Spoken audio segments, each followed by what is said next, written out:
Thank you for the opportunity to speak to you. Let me first tell you, before I give you a prepared presentation, that your nuclear industry is under very, very good hands. As an evidence from my perspective, we signed the contract to establish a central storage facility in Ukraine 12 years ago. And for years, the project basically didn't go anywhere. And in the past 2.5 years, President Nerskovsky has moved it personally, and the project has not only moved forward, but now it is licensed. This project has a direct parallel in the United States, where we are also working on a central storage facility. We are 2 years behind Ukraine because of the leadership that Energoatom has brought to the project. And I should also mention the regulator in the past 2-3 years also has made an enormous change in terms of competence and responsiveness. Our company is defined by innovation. We have developed nuclear technologies in various areas. In terms of progress, it would be light years from where it used to be over the past 30 years. We are considered the leading innovator in the industry. We have the largest number of active patents in nuclear energy. I mean active patents which are still enforced. 105 nuclear units in North America, South America, Europe, Asia, and Africa rely on our used management technology. Actually, the number is higher, but 105 currently rely on our used fuel technology. We have, in the past, licensed a central storage facility in the United States, which never got built because of political oppositions in the local communities. But we do have experience, and over the past 10 years after licensing the central facility in the US, we come prepared to provide you the state-of-the-art storage facility here. We'll talk to you about our SMR 160 small modular reactor, which will be ready for deployment by 2024. That's our hard deadline. We're going to have it deployed, and hopefully among the first deployments will be in Ukraine. We are a consistently profitable company. We have never been in negative profit. That's important to say in light of the fact that many large Western nuclear suppliers are in financial hardship. I assure you that we are a strong company, and we'll be with you for the longest time in the future. Now, our current undertakings in Ukraine are, the first one is establishing a central storage facility. The second one is to complete the storage facility we started, what we call ISF2, for the RBMK fuel at Chernobyl. The third one is assist you in develop the SMR 160 reactor, where we envision that the reactor will be co-manufactured with US and Ukraine working together.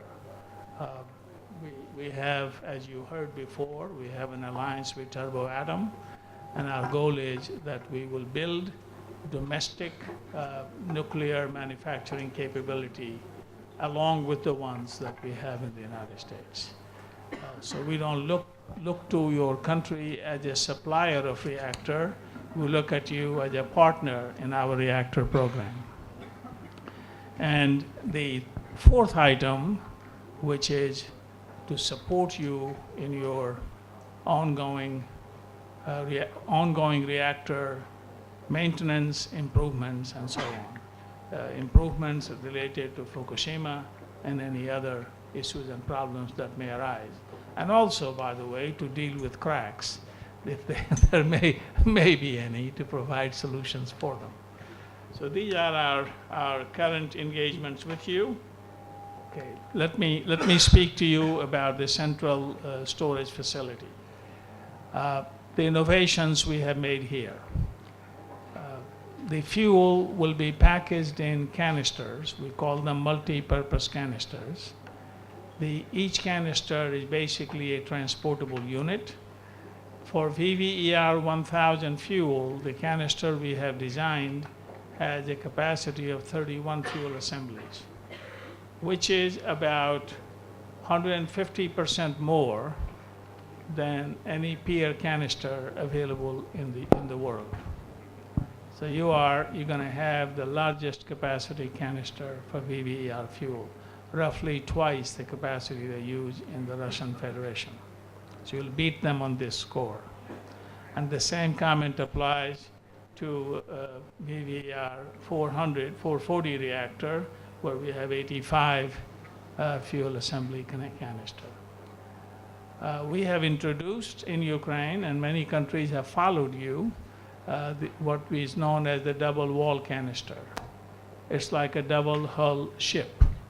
If one wall fails, the other wall protects the canister. This is an innovation we introduced in Ukraine in the Chernobyl project. We are using it in the central storage project. All the systems, and some of them you see in that photographs here, have been licensed by SNRIU, and manufacturing is underway. As a matter of fact, we have already shipped a fair number of equipment. I think the equipment is in shipment, arriving here very soon. Now let's talk about Chernobyl for a couple minutes. Chernobyl is right now the world's largest storage facility. We will store 42,000 fuel assemblies. That is from 21,000 long fuel assemblies cut into two. It will be 42,000. EBRD is the project manager. They're acting on behalf of a group of 14 nation states. So how about having a customer that 14 countries? You know how difficult that is. The most important feature of that project is that it has the world's largest hot cell. A hot cell is where you can do work on a nuclear fuel remotely because it is so radioactive. We have the largest hot cell. It's under completion at Chernobyl. And it also utilizes double wall canisters. So when your political leaders, your statesmen say that the facility has 100-year life, don't believe them. It has a 500-year life. Okay? The actual technology would support 500 years of storage without any risk of leakage. Okay? And hopefully by that time there will be technologies available to reuse that fuel safely and produce more energy. All the equipment needed for ISF2 for fuel loading has been delivered, except a few remaining canisters, and the pre-commissioning tests are underway. Hot test will begin in early 2018, and we expect to begin loading fuel in earnest by March of 2018. So it's very near, very near. And we are pleased that this project, which had to be suspended because of prior non-performance by a prior supplier, now is reaching a successful completion. We're very pleased about it. Now our favorite subject, the small modular reactor. That's the outline of the reactor. Now let me tell you some key features of it. This reactor does not rely on man-made equipment for its safety. It is entirely nature protected. What I mean is all the movement of fluid inside the reactor occurs by gravity. not by pumps. As a matter of fact, without much exaggeration, I can tell you that if there were a sabotage of the reactor, it will not go nuts on local population. It will not release radioactivity. So it's an extremely safe reactor. We think that it will redefine the safety, sense of safety associated with nuclear power. I think that the world will be able to use the largest energy source we have on this planet safely again. The largest energy source is uranium. The amount of energy available in uranium on Earth's crust far exceeds that from oil and coal. It simply has not reached its full potential. And we expect that by introducing this entirely safe, entirely imperturbable reactor, we should be able to transform the nuclear reactor technology, the use of nuclear in the world. We are finalizing the design of the reactor. We are working with a couple of very, very prominent companies as partners, and we are establishing a global partnership, set of global partnerships that we can deploy to provide, as I say, we need to provide a transformative technology that makes the reactors as benign, as neighborly as a chocolate factory would be. You don't worry about the reactor being in your neighborhood. That's what we want. And it can be a neighborhood reactor. It only occupies 4.5 acres of land. You can, you're accustomed to going to nuclear power plants and seeing a large amount of land and a large amount of infrastructure around. This reactor takes up 4.5 acres. It is, how many soccer fields is that? Not many, right? Two or three soccer fields. So that's how small this reactor is. And it is so safe that we can deploy it away from a river, a lake, or the ocean. So you can put the reactor in a cornfield, and you will use air to cool the waste heat, remove the waste heat. So it is possible to industrialize areas in the country that before could not get a power plant. It's a distributed power. You can put it all over the country. It also makes for a much stronger grid, much more flexible grid, and it makes for the most important feature. All the used fuel produced by this reactor will be stored at the site below the ground in an area that is smaller than this room for 120 years of storage. Think about it. You can run the reactor for 120 years, and all the fuel will be stored at the site underground, so you won't really know. It's completely protected and in an area that is smaller than this room. We have our partners in this effort are Mitsubishi Electric from Japan, SNC Lavalin from Canada. These are our two confirmed partners, and GE has a limited scope of supply also, providing fuel and control rod drives and certain other key components. This partnership is key to our accelerated deployment of the reactor. We expect the reactor to be deployed, as I said, in 2024.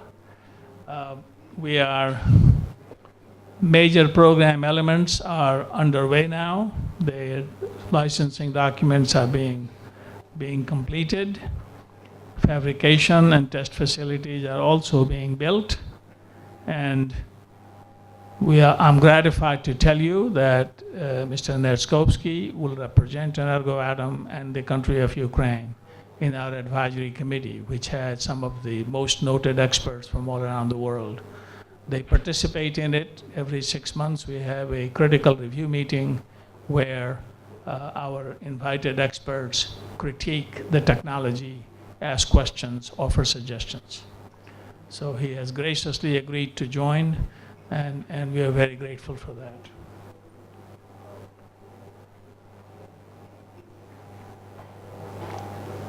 We are hoping that the SMR 160 will be the defining item for us to collaborate closely with your country. We envision a partnership with Energoatom. We will work on developing a Ukraine-specific licensing package so we can present it to your national regulator. We hope to co-manufacture capital equipment and systems in the US and in the United States. And we hope that we will provide a clean energy alternative to the coal plants that you are burning today. My last area of support is providing support to operating nuclear units. A power plant has evolving needs of safety, especially the current generation of plants. Fukushima required that plants be improved, they be more rugged against accidents. The so-called double contingency principle is no longer entertained, meaning that you can have two concurrent independent accidents, and we must develop technologies that provide solutions for them. We are especially suited for this because we have a core of extremely bright, extremely capable engineers in all the areas that a nuclear power plant contends with, whether it's seismic analysis, it is thermal hydraulics of systems, whether it is nuclear physics. Virtually in every area of nuclear power plant operation, we have in-depth expertise, and we hope to deploy that in your service in the coming years. We are looking forward to play a major role in strengthening your nation's energy infrastructure by providing you unconditionally safe equipment and systems. Thank you.